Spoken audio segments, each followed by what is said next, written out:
Welcome in, everybody, to Fantasy Pros. This is the Fantasy Baseball Podcast. It is me, Joey P, Joe Pisapia, and you are in for a treat today, backed by popular demand. Here we go. It's the 2023 version of the great pitching debate, and who better to talk about this than our boys Nick Pollack and Alex Fast from Pitcher List. Two of the best in the business. These guys eat, sleep, and breathe pitching, and they have great contempt for one another, which is why they're friends and why they are back here on the program. And gentlemen, I went back and listened to last year's. So much good advice. This was so close too. At the end, Nick Pollack did pull it out. And you know what the tie-breaking question was? Whether or not you were going to draft Jacob deGrom, and Alex Fast was without hesitation. Yes, I'm good. Yes, we're doing it. We're going. I wonder what that answer is this year, but Nick Pollack was hesitant. Therefore, I agreed with him and I gave him the final point. Nick Pollack, what does it feel to be, what does it feel like to be king of the mountain? And do you think you can go back to back here in 23? It feels like a Tuesday, Joe. That's what it feels like. I'm going to go back to back because I've seen Alex Fast's top 100. And it's just, you know, he's come so far in this industry since I got that starry-eyed email in 2016, but there are still some things he has to learn. Alex Fast, you have, last we spoke, you were very close to having a child. You've now had said child. I know that sometimes changes a man. Do you think it's changed you enough that you're ready here to dethrone the reigning champion here, Nick Pollack? Do you think that experience has kind of changed you as a human, as an analyst as well? It's given me perspective. It's given me, wisdom. It's made me a lot wiser, of course. And I have no qualms or concerns about winning this because I've already won, right? I have the receipts that prove it. We can go to our DMs and say, well, Joe, the list I originally gave you, says Nick, it's not right. I took a look at Alex's and I adjusted it, and that's so funny. All of the rankings are closer to mine now. We'll see a lot of that over the course of this podcast, including with one of the first guys that we're going to be talking about. So regardless of what happens today, when my head hits the pillow tonight, I'll know I already won. Well, there you go. If you guys aren't excited, I don't know what's going to make y'all excited to listen to this show. It's like the election results are rigged before we start, you know? Well, like, I'm just happy this year, Nick, that Alex put the time into make rankings this year. Because last year, you I was busy making a child last year, okay? Yeah. I couldn't make my ranking. No, that's not true. You weren't making a child. You were waiting on a child. If you were making the child, maybe I would have given you a little bit more slack or even a big thumbs up potentially. But you were just waiting for one. I mean, that could take, hours, months, weeks, So look, now let's just get to the meat and potatoes of what's going on here, because we are going to go through a list of pitchers that Alex likes more than Nick and a list of pitchers that Nick likes more than Alex. And I'm going to decide who is right and who is wrong. And if you watched last year's show, it was quite the debate. So gentlemen, I hope you've started your engines and you're ready to go. We're going to start today with our challenger. These are pitchers that Alex likes more than Nick. So Alex, I'm going to give you a chance here to get on the board fast, and kind of come out swinging here on the big boss man, Nick Pollack. So let's start with Kyle Bradish. He is an ADP of 110 here as a starting pitcher off the board. So he's the 110th starting pitcher going off the board here on FantasyPros.com. The consensus ADP, Bradish, strong finish last year for the Baltimore Orioles, 117 innings, just a 4-7 record, but 111 Ks in those 117 innings. The ERA and WHIP were high, but there were definitely some starts that raised some eyebrows. He is a fantasy darling this year in many analysts' eyes. And Alex, oh my God, I made you one person. Alex Fast. That's the most terrifying idea in the whole world, is you two having a baby. You have not given Alex a bigger honor. Yeah. All I know is I don't know who would have custody of that demon seed. Alex Fast. Kyle Bradish is the guy that you want to talk about first. So make the case for big Kyle B in Baltimore. Listen, like I said earlier, the argument's already over. Before we even sent over our list, Kyle Bradish wasn't even in Nick's top 100. And oh my God, I put him at 81. And guess what happens? He's mysteriously at 86 in Nick's top 100 a week later, because Nick has already seen the light. He understands that there is some increased, not as much as we originally thought, but some increased velocity on Kyle Bradish's four-seamer. We're going to talk about it in a second, because obviously Nick's going to come and he's say, the four-seamer's garbage. It's got cut action on it. It's never going to do anything. Did you see him at spring training yesterday? He gave up 9 earned runs, which is my Nick impression. I'm doing my best to work on it. You have to bear with me for a second. I hope you're not grading me on that. The slider hair could be curlier, but I'll give it a pass. The slider is a fantastic pitch for him by PLV, Pitcherlist's own fantastic metric, which you should be checking out. It is the 74th percentile in PLV, 17% swinging strike rate in all of baseball, and a 243 xWOBA, which is also 75th percentile. That slider he can throw in and out of the zone. He can get whiffs when it's out of the zone. He can get called strikes when it's in the zone, and he frequently has very good command of the pitch. People will point to that four-seamer and say, yeah, it's very hittable. And it is. However, he's debuted a new sinker this year. That sinker is getting more horizontal movement, breaking away from the slider, and gives him a new fastball offering that can theoretically help him get over the hump. Am I talking about Kyle Bradish as a top 50 pitcher? I am not. I'm talking about a guy that you just said is going 363 overall in drafts, 110th pitcher off the board right now. He's going late enough in drafts. He's got enough shine and upside that he can positively benefit your team. And like I said, Nick and I are right there with him in terms of ranking, but I would like to hear why I'm so wrong on a guy that Nick is just as close as me on.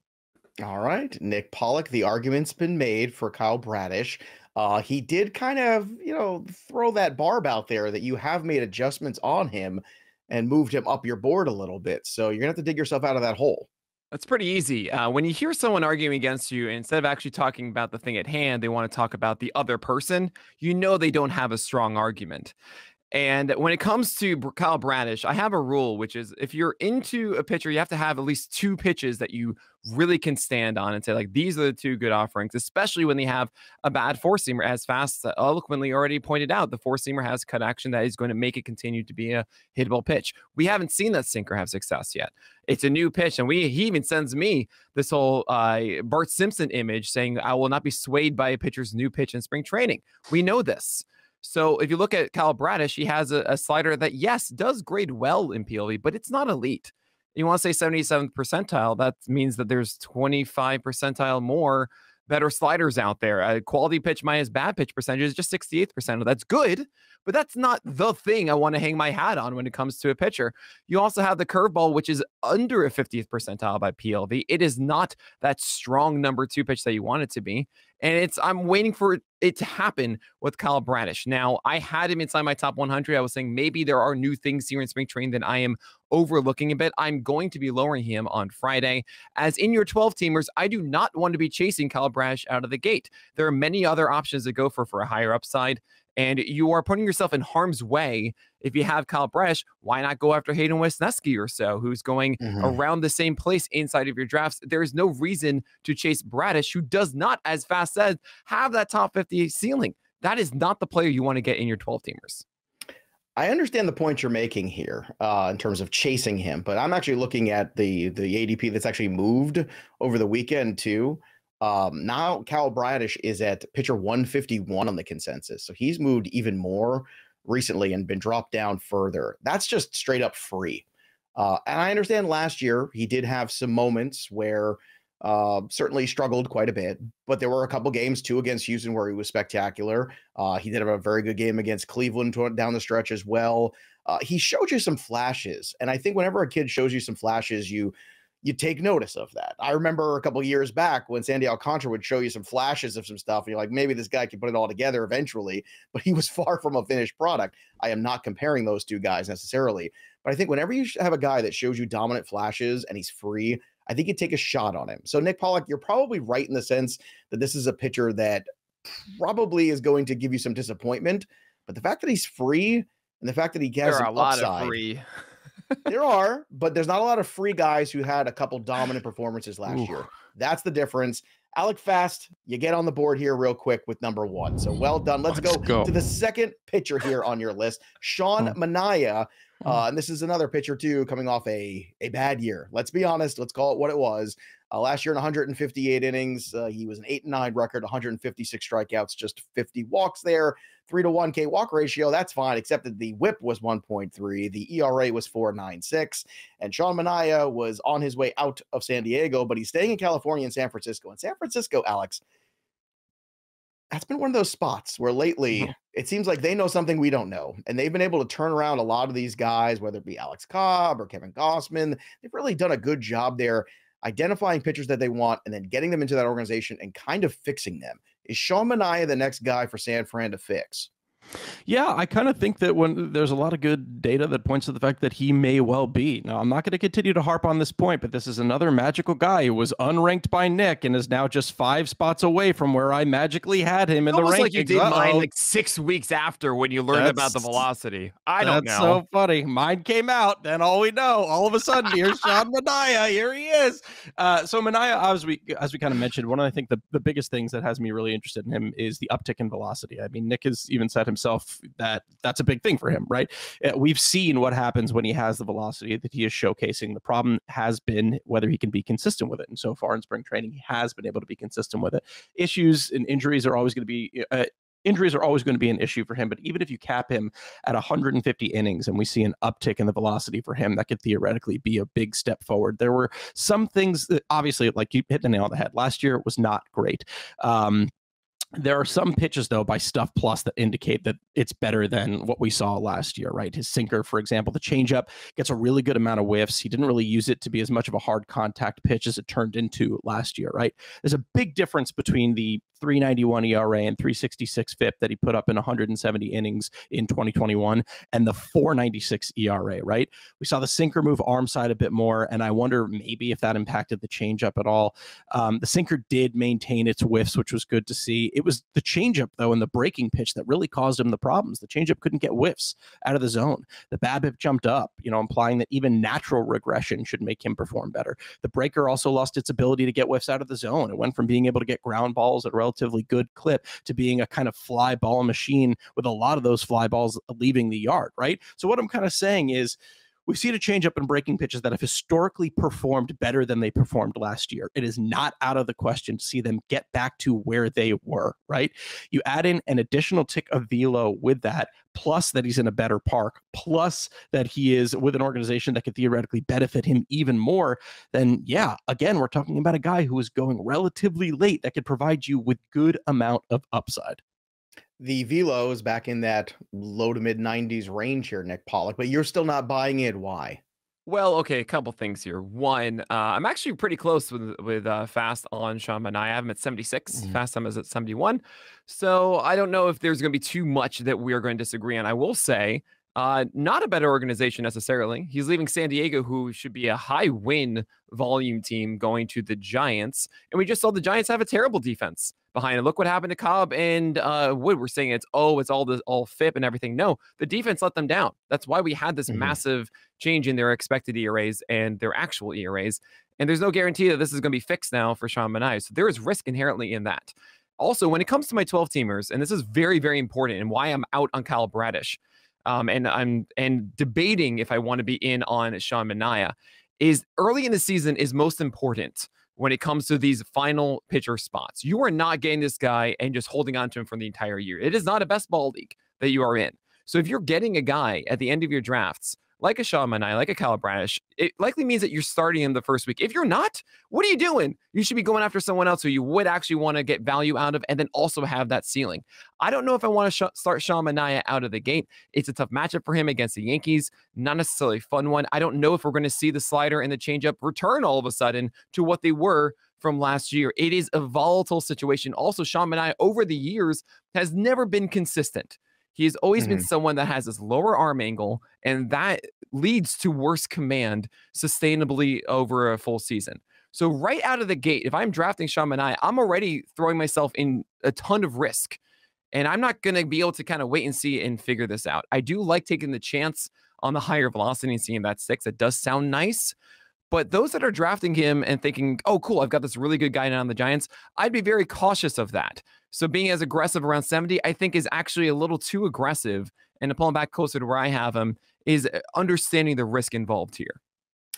The problem is you probably could have stopped right when you said, yeah, I've got him in the 70s, because the consensus has him as SP 113 and you both have him in the 70s. So to me, although you made a lot of good arguments about Sean Manaea's downside, at the end of the day, you put him in the 70s, right where Fast put him. So you kind of There's a gap. Right, like you set up the trap and you decided not even like to put your foot in, you just put your head in it and it closed right in there. And it's going to go to Alex Fast again with Sean Manaea. And I didn't think that was going to come there. I thought you were going to make a really bold, but once you said he's right there in the 70s for me too. I mean, after that, it was all just, you sounded like one of those Charlie Brown parents to me. It was just wah, wah, wah, wah. That's all I heard. And that was it. So we're going to have to move on to the next player here. That's on you, not me. It's not. I mean, you led with the wrong piece. You right away, you cut the legs out from under your own argument right in the beginning. All right, let's go to Ken Waldichuk, who may or may not have played for the Quebec Nordiques at one point. I love this name. Waldichuk is definitely a hockey player name. Oakland Athletics, SP number 137 currently right now as we're looking at the board. Let's talk about Alex Fast. Let's go. I don't know if you can make a clean sweep here, but the floor is yours for Waldichuk. Last year, 34 innings, 2-2 record, 33 Ks, 10 walks, a 4.93 ERA, and a 1.21 WHIP. So what do you see in Waldichuk this year that has you excited? We can or can't curse on this podcast. You can't, but you can give it a lot of emotion and try and use, just be clever if you like. I'll just say that Ken Waldichuks is what I'll say, and people can use their imagination. You know what I mean? Very I like good. That. Very good. Thank you. Yeah. He's so a mother there was chucker, is what you say. He's the a real deal. chucker. He's a real chucker, mother chucker. All right. Okay. All right. There you go. There's some really intriguing underlying numbers for Waldichuk that has me a bit more interested than maybe I even thought I should be. The changeup and the four-seamer have really, really good stuff numbers, right? There are a lot of great mentalities that you can take when you're approaching your draft, right? And one of the ones that Nick takes with PLV and Eno takes with Stuff Plus is when we have a small sample, we need to find something that regulates really quickly, right? With a small amount of data. Ken Waldichuk, with a small amount of data that he has, theoretically has 3+ pitches that could be really beneficial for him. The change and the four-seamer have great stuff numbers. The changeup doesn't have the best location, but I don't necessarily know if he needs it, right? We saw some positives last year. We saw a 121 whip. We saw a 23% K rate, but on a 12% swinging strike rate. Now, that theoretically means that K rate could actually go up to the 25-26% range, which you would love to see from him.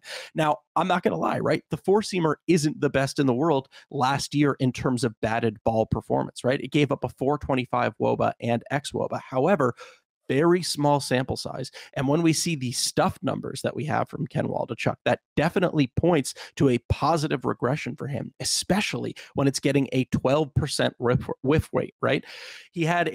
The changeup has a very interesting approach. 20% of his changeups were elevated. He's kind of doing what Lucas Giolito does a little bit. I don't know if he's trying to get it to play off the four-seamer. Hitters were not really able to do much with it, though, when he left it up there with a 272 WOBA and a 240 xWOBA, right? The slider is a pitch that I actually think falls through the Stuff Plus and the PLV cracks, right? And you know what the source I have is for that? A member of the Oakland Athletics organization who says, yeah, that pitch is dirtier, and our internal stuff metrics say that it is better than what any of the public stuff metrics have, right? It is a plus pitch for him. It passes the eye test. It looks absolutely gorgeous, right? Not all about the eye test, but I will say there's something about that really, jumps out to me. He's another pitcher that is free. Obviously, there have been some command issues in spring. They don't necessarily scare me off. He is not guaranteed the number 5 spot right now. Neither are a lot of guys who've got some significant upside. Brandon fought. But at the end of the day, Ken Waldichuk has 3+ pitches that I think he's going to be able to succeed with. He's in a plus park. And I think considering the price that he's going right now, he is a really fun risk to take in drafts. All right, Nick Pollack, let's talk about the risk of Waldichuk. Now, Alex Fast has made his argument.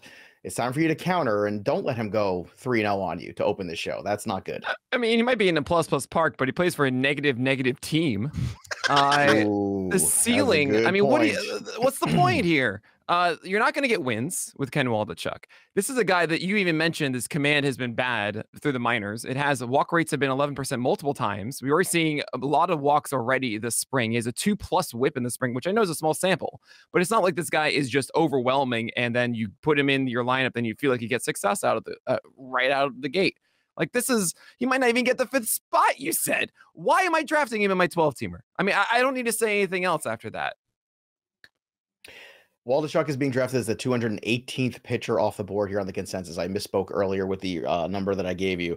And I got to tell you, I mean, Alex Fast, You say the four-seamer is no good. You say he might not have a spot as the fifth guy in the rotation. Nick Pollack, this was an easy one. This was like a layup for you. I think you just dunked on Alex Fast. I think you just went full on Michael Jordan dunk over Patrick Ewing on Alex Fast on this one. It's like, ooh, can I have the guy who doesn't have a good four-seamer who's getting hit all over the ballpark right now, who might pitch for the A's? No, I'm sorry. That one goes to Nick Pollack. So the score is 2-1. And we're getting out of the realm of the guys that Alex likes more than Nick. We're going to flip the script here. And just as a reminder, if you've got drafts going on this week or this weekend, don't forget to use that draft assistant with Sync technology, because that's the good stuff right there. And if you're an MVP or Hall of Fame subscriber, you could try it out now at fantasypros.com/draftwizard. Download the Fantasy Baseball Draft Wizard app. That's a great way to use it as well. And basically, you'll have that technology that you see us using in these mock draft shows that we do all the time, where it tells you the insights of, don't take a pitcher here because the person behind you already is pitching flush. Go ahead and take the hitter, and then by the time it comes back to you, you'll be okay. It's got all the insights of when you should take a player, when you shouldn't, what categories you need to beef up in as the draft is going on if you're playing in Roto. So many bells and whistles, but you can't get it unless you download the Draft Wizard app. And I'm telling you, the draft assistant, it's like having Nick and Alex and myself all in the draft with you, but with a lot less tension. It's much easier. Again, download the Draft Wizard app today. All right, let's get to the Knicks guys here. We're going to start off with somebody, Reid Detmers, who was another, I would say, a fantasy darling. So we started off here with two of the darlings of the community. Reid Detmers, the theoretical fifth starter for the Los Angeles Angels of Anaheim, or four-star, depending on how you look at that rotation. Innings pitched last year, 129, 7-6 win-loss, 122 strikeouts, 46 walks, a 3.77 ERA, and a 1.21 WHIP. So a lot of people in the community are excited about Detmers. Now, you are in this excitement level, so get me excited, Nick Pollack, about Reid Detmers. Pretty easy. Last year, he turned 23 mid-season, and when he was 22, it wasn't very good. His slider wasn't there. His fastball and curveball was all that he had. He threw a no-hitter, but it was very lucky, all that stuff. Then he went to the minors, and he adjusted his mechanics, fixed his slider, and all of a sudden he looked like an ace in the second half. Absolutely dominated, and he was just 23 years old. Now, here we are in his sophomore year. He's already gone through his adversity and come back and done incredibly well. And he's throwing 2 ticks harder. We're seeing sitting 95. It was 93 last year, sitting 95. And Fast will tell you, the biggest difference in ability of a fastball velocity is from 94 to 95. The second you're at 95, it changes the game. That is what Reid Detmers is doing right now. I've been watching him this spring. His slider is still there, getting whiffs as well. The curveball is a solid pitch as well. This is the time to go get Reid Detmers. You're looking for your breakout around the 30s and 40s or so of SPs. I mean, you may even be able to wait into the 50s or so. You're looking at a lot of guys who you don't really like. They have some clear warts. You don't have as clear a path to actually being a top 25 starter in the majors. He is still 23. He is so much more development left to do. Reid Detmers is your guy who can clearly have a 25% plus strikeout rate, great ratios for you. The Angels offense is also pretty good now, and he can get you wins. It's not destined for like a 7-win season that he had last year. Reid Detmers should be a target in all of your fantasy drafts. All right, Alex Fast, time to count on Reid Detmers. What do you have? Joe, would you listen to a liar? I would listen to them, believe them. Would you trust him? Would you trust him, Joe? No, I wouldn't trust them. You wouldn't. So when Nick is telling you that I told him that the biggest difference in velo is 94 to 95. Oh yeah, when you're it's the one who told 93, me that. When it's 93 to 94, that's the kind of analysis that we're hoping to get from our experts here. 91 to 93 to 94. And then it goes. No. It's 91 to 94 is like the same, and then 94 and above. He was saying 94 to 95 is the jump. So it's like almost like we can't rely on his information, which is true because we can't rely on the information that we're hearing from him about Reid Detmers, right? This? Again, attacking me and not the person. I'm going right for the facts is what I'm going for, sir. And that's what the people deserve. And I'm going to give them the facts. The facts are that when I use PLV, which is, again, established by the Pitcherlist team, which is a fantastic metric that people should be going to pitcherlist.com and checking out the player pages and looking at all the PLV. But it's okay. Okay, great. No. They should be checking out PLV. PLV. Do you know what Xplug is, by the way, Alex? I'm just curious. Yeah, of course I do. Xplug is a fantastic metric that everyone should be relying on. and who hosts the Xplug? Do you know who hosts the Xplug? Yeah, like what site has generated the Xplug? Do you know? There's a question. That's a question that you want to ask me on this podcast about the X-Plug. If you Google X-Plug, I just want to let you know they may take your computer away possibly too. But let's get back to Reid Detmers. It's a work computer too, so please don't do that. Nick Pollack is so ashamed. You might get your notice after this show. You might have to get let go potentially. All right, so back to Reid Detmers. Do you have any tangible arguments here other than your very amusing ones that are going after Nick Pollack, which are amusing, but so far I don't see where you're hitting Reid Detmers. You're just hitting Pollack. The point that I'm making is PLV itself, which is a fantastic metric, shows that four-seamer is far below average, right? Stuff Plus, PLV all say that four-seamer, it's a sub 90 weighted Stuff Plus. We're looking for four-seamers to be 100 or more, right? It's 34th percentile in PLV, right? And guess what? The slider itself was about above average in terms of PLV and Stuff Plus, right? Nick said himself that this is we want a guy who's going to have 2+ pitches, right? We want a guy who's not just going to have a foundation on one pitch. The slider is a plus pitch, even though Stuff Plus and PLV say that it isn't. The slider is a very, very good pitch, but as Nick said, we need more than one. We don't have it in the four-seamer. We don't have it in the curveball. We saw last year before he went down to the minors that he's capable of a mid-4 ERA. I think people are not baking into account that there is a floor here for Reid Detmers, right? He is with an organization that has never been able to significantly develop pitching. And I'm just not necessarily going to bite on the fact that 1/2 a season from Reid Detmers means that all of a sudden he is a mid to low 3 ERA guy. There are guys being drafted after him that have had more success and have been able to sustain that success over the course of a full year. So if I'm just getting one pitch with the potential to have a mid-4 ERA going at that point in the draft, that's a little bit scary to me. I'm the liar. Just for clarity, so Alex, X-Plug is a fake metric that the Welsh and I have made up, and we try to get people on it on the show. And congratulations, you're the first one we've gotten. So I understand it catches you off guard, and it sounds like it could be a thing. Hence why we like it frantically. I'm sure you did, and I'm sure the images that came up were very disturbing of whatever they might be. I called them out right away fast. It was just the Walsh. It was not even a chance. That was the image that came up, was the Walsh. The Walsh or the Welsh? I was at Jared. No, the Welsh, excuse me. I mean, it's Jared fast over here. So. Oh my goodness, Alex! I gotta tell you, man, you just really. There was just nothing there. It was hollow. It was just empty. Nothing there for Reid Detmers. I'm going here with Nick Pollack on Reid Detmers. Easy. Look, Reid Detmers pitched pretty well last year for a team that wasn't great. I'm still very skeptical about the Angels. I'm skeptical of the Rangers.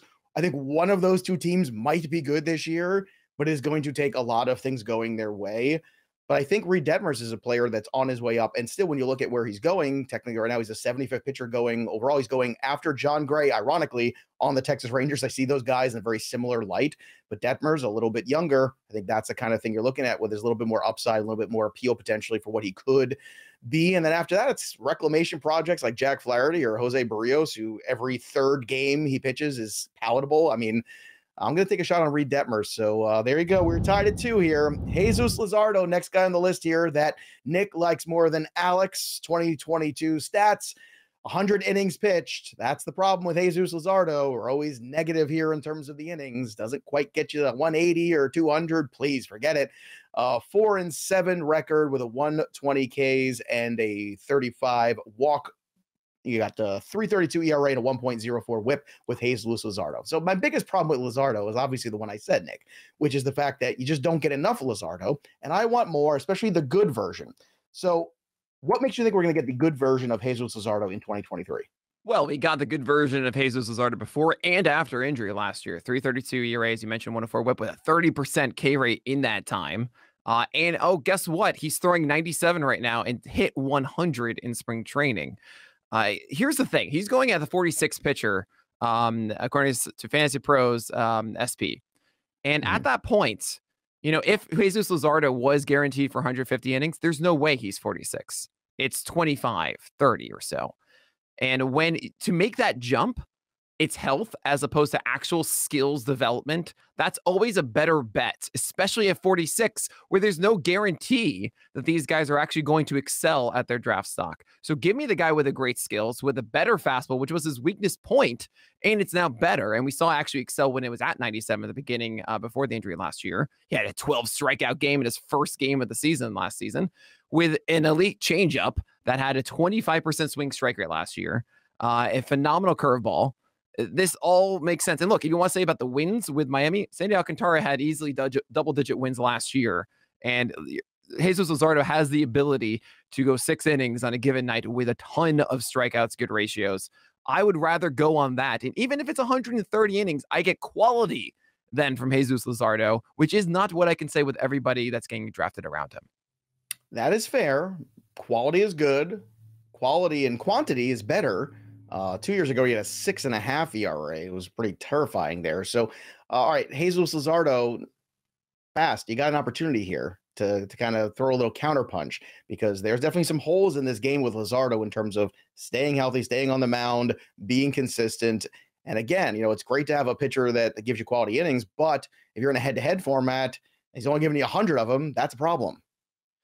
We're talking about context when it comes to this podcast too, because we're talking about one ranking system versus another ranking system. So the context is very important of Nick having Jesus Luzardo 31st, right? And I mean, there are fantastic notes on his pieces. And the first note about Jesus Luzardo is, I know I'm too dang high on Jesus Luzardo. Twice as high, by the way. He's always going after me.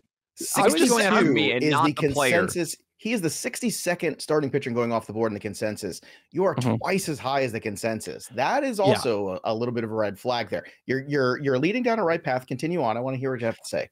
I mean, you've made some very apt points, right? We're talking about a guy who 59 innings coming in a little bit of relief in 2020 and obviously the 2020 season. Then we get 95 innings in 2021. And then we say, okay, maybe this is the season where we know he's actually going to be starting and we could see him go the entire course of the year and we get 100 innings, right? Now, I think that one of the other problems that we're talking about here is, Nick, are you just reacting because of the PL Legacy League right now? You don't even focus on this. I'm reacting to you having Jack Flaherty one above. Jesus Luzardo. This is like, okay. Are you going to believe this guy? Yeah. With Jack Flaherty, who hasn't been good for years and has an actual injury going on with him, while Luzardo's actually just been fantastic and is a way different pitcher than he was in 2021. But whatever. No, please carry on. Let's finish the point about Jesus Luzardo here. This is a guy, one of the things that we always talk about is the Tommy John honeymoon, right? Could be about 300 innings, right? He is way past that Tommy John honeymoon when it comes to 300 innings. He had that a long time ago, more than 300 innings ago. So now we're talking about, we have data that's saying after 300 innings, you are more likely to not succeed as well. And while you could theoretically say, yeah, he's already hitting 100 in spring, how many times does an increase in velocity also lead to more injury risk, right? So we have a guy who's already injury prone, already hitting 100, has never thrown over 101 innings in all of baseball, and we want to be taking him as the 31st pitcher off the board. It doesn't bake in enough of the fact that he could just not pitch for you for 3/4 of the year. I can't believe I'm hearing the fact that it's bad to have better velocity. This is the first time I've heard this. When it comes, I'm just saying in the context of injury risk, better velocity does not necessarily mean for a guy who is injury prone as he is. You would want him to throw softer? Huh? I wouldn't mind a ramp up. That hard? I don't understand. I wouldn't mind a ramp up from Jesus Luzardo and do what Alec Manoa is doing. Please, Chris Bassett is doing. Not 97. I wouldn't mind a ramp up in spring training. I'm just saying. Hey, if it works for Chris Bassett and Alec Manoa, then I guess it works for others. We'll see. We'll see.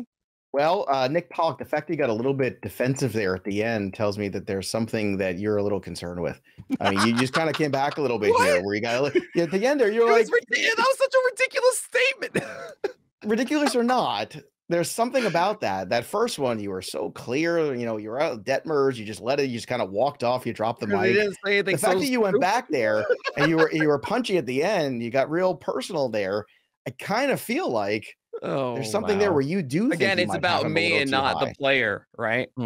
No, this time it was about the player. This time, to me, it was about the player and the fact that the player, again, where they're going in terms of the starting pitcher. He's a 46 starting pitcher off the board, as I said before, in the 60s in terms of pitcher overall going. The trick is, and the problem is with Luzardo, it's this tantalizing thing of the guy who has these brilliant moments, but he can't stay on the field. He can't take the ball every 5th day. And last year, believe it or not, that 100 innings, that was a career high for him in Major League Baseball. And that's a problem for me still. I want to clarify over certain pitchers. One thing quickly. You clarify. You really lost, but by all means, continue That's fine. That's absolutely fine. Not about that. Dirt on your own when you grave. say 60s for consensus, do you mean starting 60s pitching? for consensus pitcher overall, then 46 I see. as so I said overall. 46 as SP. So Fast has. But you're still at 30 something, which is even. I understand, but you're saying I'm double, which is absolutely wrong. You've got him ahead of, I assume, the guys like. I wanted to understand what we're Lynn. working with here. You can't have him over those guys that have been there, done that at the big league level. That has how I feel about it. Very fair. I'm not saying if you can't take a guy like Luzardo for the upside, and I get that, but you can't take him where you want to take him. And I think that's my big problem. So I'm going to give this one to Alex Fast. Fast is farther away from the consensus than I am. Don't kiss my rear end. Don't be nice to me just because you like. Oh no, I'm just trying to mention that this whole like that's really good, Joe. That's really smart. That's fine. Fast is farther from the consensus. I respect you as a person, is what you're saying. Just so we're clear. He's farther away from the consensus? Yes, than I am. In terms of Luzardo. No, I have him in the 60s. Exactly. But he's the 62nd pitcher off he's the 46th starting pitcher. The 46th starting pitcher, the 62nd pitcher. Fast has him in the 60s of starting pitchers. I am in the 30s. I just want that to be understood. Yeah, but you're still way ahead. You're still 30 as opposed to 46. Yeah, sure. Just wanna, sure. Sure. Yeah, sure. That's not the point of it. Yeah. All right, let's get to another guy here because right now we got Alex Fast ahead of Nick Pollack 3-2. So, all right, champ, coming back to you here, Hunter Brown. Now, things are set up well for you here because I'm a fan, and just like last year, I was a fan of Christian Javier, and people were saying, he's not going to get a shot in the rotation. That was nonsense. Somebody's going to get hurt. Something's going to happen. I remember Jake Odorizzi showed up there too in a town, and people wanted to drop Christian Javier. They got all sad and mopey. Well, if you held on, things went well. Now, I'm not saying he's Christian Javier. Nobody really is. But Hunter Brown certainly has a pedigree. Certainly has that dual eligibility to SP-RP, which you got to love. He's going into a situation where there's opportunity in this rotation. As Houston is the defending champs. Yes, they're going to be without Altuve for a while, but let's talk about it here. Give me the 4-1-1 on Hunter Brown and why people should be drafting him.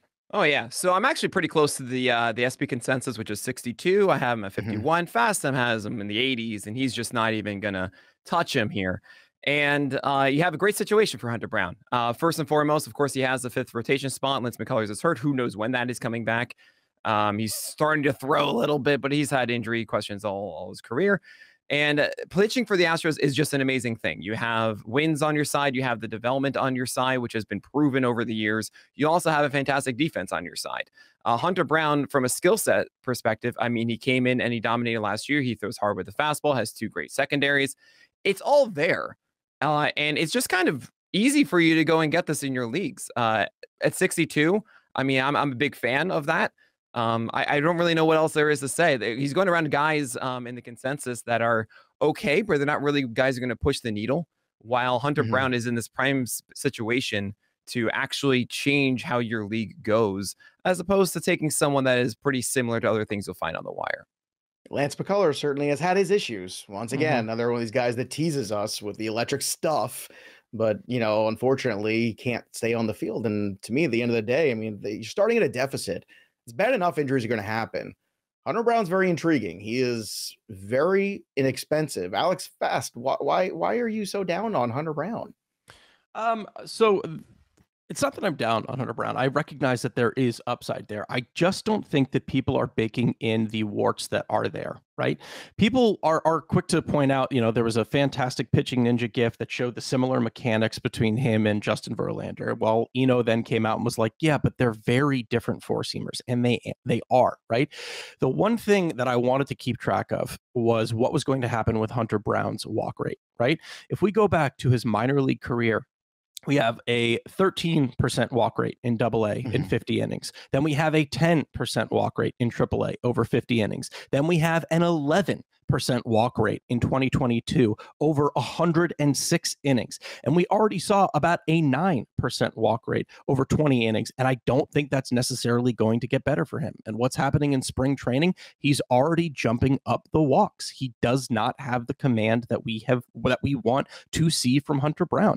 I think there is upside there. I don't deny that. But we also have the fact that when it comes to Houston, they have shown as an organization that they are going to take it easy with their younger pitchers. We saw it with Christian Javier last year, who didn't get 150 innings. We saw it with Luis Garcia. We even saw it with Joe Musgrove when he was a part of that organization. They said, great, you're going to start in relief, and then guess what? We're going to transition you into a little bit of a starting pitcher, and then we're going to let you shine in a year or two. We have data that shows that, and we saw that a little bit with Hunter Brown last year. While I do understand that he is the number 5 right now, Lance McCullers is already throwing again, and while he's not going to make opening day, he will be back. Either he comes back and we see a 6-man rotation, or we're relying on another person that's going to get hurt. So now we have 2 issues that we're dealing with: a lack of surety about playing time with an all but guarantee that we're going to get 150 innings or fewer, and command issues that could really rear its head.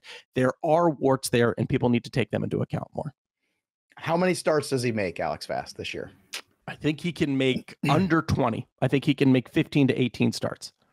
All right. What's your number, Nick Pollack, on Hunter Brown? More than 20. More than 20? Yeah. Wow. More than 20 potential starts for a pitcher going where he's currently going here. That's pretty tantalizing here as a 62nd starting pitcher off the board for the Houston Astros, the defending champs. To me, that's a fun risk I want to take. And you know what? I kind of like the old school feel of that, hey, start in the bullpen kind of thing. Because you know what? That's how we used to develop pitchers. Back in my day, I remember Johan Santana used to throw out of the bullpen and then eventually became a Cy Young. A lot of pitchers used to start out that way in the 80s and 90s and even into the early 2000s there, where that was part of the training ground, was getting to that point. I don't think that's a bad thing. I think that actually builds some confidence. The one thing I will say, though, you did make a great point about the walk rate when it comes to Hunter Brown, but the strikeout rate is pretty darn good, too. So if he gets in trouble, he can get out of some of that trouble. I don't look at him to be a good guy in a quality start league, but I do look for him to be a pitcher that I want to take a chance on. And gosh, I'm just such a sucker for that RP-SP eligibility. So go ahead, put it on the board. Yes, Hunter Brown. Once again, Nick Pollack has tied the score. So we are tied here. I hate when we're tied. Nobody ties. Last year, the tiebreaker question was Jacob deGrom. This year, we got a couple bonuses here. So we've got 2 pitchers here. Michael Kopech, who is obviously this great enigma, and Nate Eovaldi for the Texas Rangers. So Kopech, the Chicago White Sox pitcher du jour here for the last few years as a prospect, the guy who has incredible radar gun stuff, quote unquote, but has struggled at times to harness all of that at the major league level. And then Nate Eovaldi, a guy that once again gives us some good moments here and there. He's had some injuries. He's had some better trajectory for his career. Last year, a 3.87 ERA, but again, just through 109 innings. Last year, Kopech at 119 innings. So Kopech and Eovaldi, these guys are going kind of close to each other. I'm curious. Let's go with you since you're the reigning champ here, Nick Pollack. Michael Kopech, Nate Eovaldi. Who do you like? Who do you dislike? Tell me why. And hopefully one of you makes a good argument here and somehow curries my favor. So here's the thing. Michael Kopech, you could go with for certain reasons. You had a knee injury last year that really messed him up through the season. He was up and down with his velocity start by start. And getting that repaired makes you think, okay, he's going to be all right. However, what I've seen so far is not the Michael Kopech that we've wanted him to be. We've wanted him to be 97 miles per hour with it, with a fantastic slider and curveball. And I cannot trust that this is the year that Michael Kopech is all of a sudden just going to click in and have the velocity. He has not had that velocity in the spring training. You see him, Nathan Eovaldi. The big worry for him was that the velocity was down in the second half last year. It was down to 93, 94, and that was terrifying. He still found a way to have a decent ERA in that time, but this was not the pitcher that you want to trust for a full year. The good news, he's already at 96. Yes, he already has had a small moment of delay, but he pitched the other day. He looks good to go. The Rangers should be a decent team to pitch for as well this season. I think Nathan Eovaldi is going to be a more consistent and easier decision as a fantasy manager than Michael Kopech, where you will not know what you're going to get on a given day. Nathan Eovaldi, you draft him, and he's going to help your team right out of the get-go. You're going to get a higher chance of wins as he goes later on into games as well. I think Eovaldi is the choice to make today. All right. So Eovaldi is the guy that you are choosing. Again, 182 innings in 2021 for Eovaldi. That was a pretty good season for him. If you can get anything close to that, if you do look year over year, Eovaldi did have that ERA kind of close. Some of the other ratios were kind of in that neighborhood, but unfortunately, health was the problem holding him back. Kopech, a little bit of an enigma. Alex Fast, Eovaldi or Kopech? Who would you rather have in 2023? To me, I think they're fantastic points made, and I'm also going to go with Nathan Eovaldi, and here's why. We're trying to gauge the difference between floor and ceiling, right? We want to know where the difference is between floor and ceiling, and I think you can make an argument that not only is the floor higher for Nathan Eovaldi, I mean, my goodness, we saw, the 5-point, we've seen poor statistics from Kopech in the past, but the ceiling is also higher for Nathan Eovaldi, right? We know that theoretically you can get 150, 160 innings out of him. And while Nick brings up a very good point about the four-seamer last year, he went to that splitter a little bit more when the four-seam velocity was not trending in the right direction. And what did we see? Great results, a 193 WOBA, a 24% swinging strike rate, right? So the question is then, if Nathan Eovaldi is not able to return with that velocity, which he has been in spring training, right? He's obviously been sidelined a little bit with this injury that he's dealing with. It doesn't look to be too big of a deal. But when he's back, he's already sitting at that four-seam velocity, which means, hey, okay, we're getting the four-seam velocity. Now we're also getting the splitter with the improved whiff rate overall. Put that together and you're dealing with the Nathan Eovaldi that you like to see, which is a mid to high 3 ERA, a good strike rate, and a good team behind him to get him a good amount of wins. But if you're listening to that and you say, but Alex, you already hit the nail on the head. We're already dealing with some injury concerns. Who are we comparing him to? Michael Kopech, a guy that hasn't been able to throw 110, 120 innings over the course of his career so far. So if we can say that the injury concerns are a wash when we're talking about those two guys, then go with the high upside guy. Go with the guy who has been there before. Go with the guy who is showing the higher velocity in spring training, sitting where he needs to sit. Go with Nathan Eovaldi. All right, so you both said Eovaldi, which I also would have said. So now we're officially in extra innings here. So we're going to have to put somebody on second base. So here we go. I'm going to go back to an oldie but a goodie here. Jacob deGrom right now is going as the 6th starting pitcher off the board. Spencer Strider is going as the 7th starting pitcher over the board. Alex Fast, who would you rather have in 2023, Jacob deGrom or Spencer Strider? I would rather have, I'm digging in my heels. I would rather have Jacob deGrom. When Jacob deGrom is pitching, he is unarguably the best pitcher in all of baseball. Okay. You can say whatever you want about Spencer Strider. He could break the K, the amount of Ks that a pitcher records over the course of the season.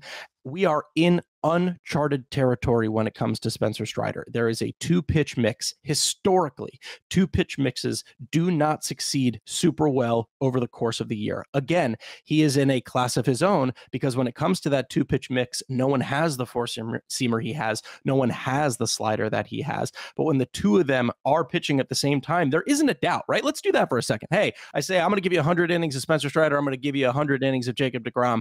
You're not going to say, let me think about it for a second. You're going to say, give me Jacob deGrom, right? And what point do we get to where the answer is Spencer Strider? When I say it's 80 innings versus 100? When I say it's 70 innings versus 100? When I say it's 60? Where is that line? Don't even have to draw it for yourself. The arsenal is there for Jacob deGrom. I think that he is going to be able to, whatever the amount of innings total is, put up better numbers for you than Spencer Strider by the end of the year. Nick Pollack, the floor is yours. Spencer Strider or Jacob deGrom? Spencer Strider is the correct answer. I'm going to tell you why. First and foremost, you say that 2-pitch pitchers doesn't historically has not worked. There's someone named Randy Johnson that maybe did a fastball slider and maybe succeeded doing that for a long time. There's also someone I remember too was pretty and there's also maybe Jacob deGrom that essentially is a 2-pitch pitcher with fastball sliders right now who's making that work. Sure, he has a changeup, he has a curveball. He's actually had quotes saying, "Why would I throw these? Because my fastball and slider are better." And I allow a hint on that and go, "Why did I throw that?" Here's the problem with drafting Jacob deGrom is we all know that on a per start basis, he is better, but where you're getting him is where you're putting yourself in a position of too much risk. It's not a question of 100 innings versus 140. It's a question of 40 innings and 150 or so. You are putting yourself in the way of losing this valuable draft pick, while Spencer Strider does not carry that same floor. It's that simple. We know the skill set of Spencer Strider. We know he's an elite starter, a per start basis. I'm going with that security, especially early in the draft. It's also a much better team, the Atlanta Braves. When you think about that too, we talk about this in the football show, we talk about on the baseball show too, the ecosystem there of Atlanta, defensively, offensively, it's a much better situation potentially for him. The 100 innings is very intriguing argument. Alex Fast, the problem is you don't see 100 innings from Jacob deGrom the last couple of years. And then again, 2020 is what it was. So obviously a different scenario there for Jacob deGrom. But that high, to have to take that kind of risk, I just can't get there. And I can't believe 2 years in a row you're going to lose on the same question. That's what I can't believe. It's almost like when you started saying Jacob deGrom, you saw it was like 3 balls there and bases were loaded, and Nick Pollack knew you were just going to walk in that last run. That's what it felt like. You could see him on the YouTube channel. And if you haven't already subscribed to the YouTube channel, because these are the kind of shows you got to watch, where he just kind of put his hands behind his head. And you were like Icarus, Alex. You were just flying so close to the sun there. With Jacob, it's so funny to lose on the greatest pitcher in the world. It cracks me up. But to be the greatest pitcher in the world in fantasy, you got to be out there for 30 starts. And that, I think, is the problem. It's we always want to think the best. Spring is that eternal optimistic time of year. But I kind of want to be a realist at this point about Jacob deGrom. I'm hoping and wishing if this was Jacob deGrom at SP 15, I'm in. Let's go. But he's right now going ahead of some guys. I mean, to be honest with you, Justin Verlander, even Woodruff, Shane McClanahan. I mean, there's a lot of guys now still that you can make that case where just feel a little bit safer. And I know you like the whole, you want to be aggressive, you're not first, you're last, all that kind of mentality. At the end of the day, I hate saying this, is something that like hurts my soul. Nick Pollack, you have now won back-to-back years here on the great pitching debate. So congratulations. You win my undying respect. You already have my gratitude. You already have my love. But yes, I mean, I wanted a little variance here. I wanted Fast to get one this year so that next year we could come back and have it kind of be the tiebreaker. But Fast, I feel like you're quickly becoming like the Buffalo Bills of this competition. We got to stop the bleeding here. I'll say this. There's a fantastic stat that I think it's Jordan Rosenblum tweeted. Yeah. That is, how many starts does it take each starting pitcher to accrue the same amount of fantasy value as Jacob deGrom? He didn't put out that stat about Spencer Strider, who, by the way, it would take about 1.5 to 2 starts to accrue the same value. But I understand. I will hang my hat on the Jacob deGrom mantle. I don't know how you would finish that phrase. And I will graciously accept defeat. And these are always such a blast to do, to be able to, just to get out the aggression and pretend. I like to pretend we're on Judge Judy. You're my little Judge Judy. And I've been called Judge Judy in the past. I've had people many times on the street have mistaken me for Judge Judy, all the time. I will say this too, and you're not wrong. It's the quality of the Jacob deGrom starts are they're just otherworldly. It's something that's in a different universe. But at the same time, so many people are playing in these head-to-head formats now, where you make an investment that early. Not only does it set you back because you've missed out on the hitting, but now you've anchored your rotation to a pitcher who's now dragged you down as well. And I think that to me is where it really starts to go. I'm shocked that we got to this point in the season here in draft season where Jacob deGrom's discount isn't greater. I understand the early ADP, everyone's just rosy and throwing things together, especially because he had an injury in spring training. Like he had an issue in spring training. I'm like, what's the problem? I just want to shake somebody and say, can we please get a discount on Jacob deGrom? I've got a draft tonight and I can't wait to see what the salary cap league price is on Jacob deGrom. I can tell you, I threw him back into the pile in that league because he was going to be $50+ and I ain't spending $50 on Jacob deGrom. Bananas. Just can't do that. Nick Pollack, what are you going to do with your fictitious winnings here this year for year 2? Is that what you spent it on? This card? This is Alex Fast right here. And here is Alex my Fast rookie card. Oh my goodness. That's value. That's pure value you're smashing. Pain.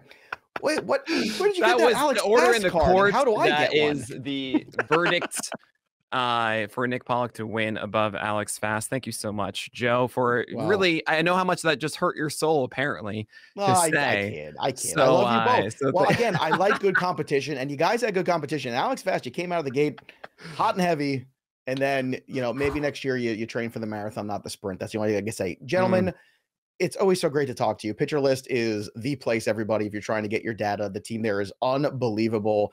They have real statistics, not made fake ones like we do, like we made up here. Nick Pollack, give us the quick pitcher list plug here real quick at the end of the show and tell everybody all the fun things you got going on this season, because I know you got a lot of cool stuff happening. What is happening, guys? We have an amazing daily morning podcast called the First Pitch Podcast that you have to listen to all day through the season. Also, my Plus Pitch podcast going over all the pitching stuff. But we have PL Pro, which is the best thing to prepare for your drafts.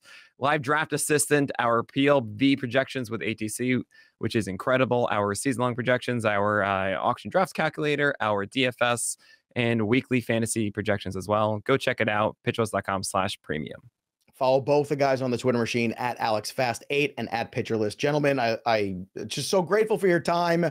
Your energy is infectious. I love you both. And it's great to have these conversations for our audience, because these are pitchers that a lot of people want to know what your thoughts are.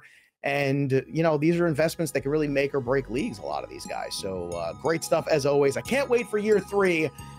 Alex Fast, we're going to start a GoFundMe to start your training for your marathon right here. That'll do it for us, but the story of the game goes on. For Alex and Nick, I'm Joey P. We'll see you next time, kids.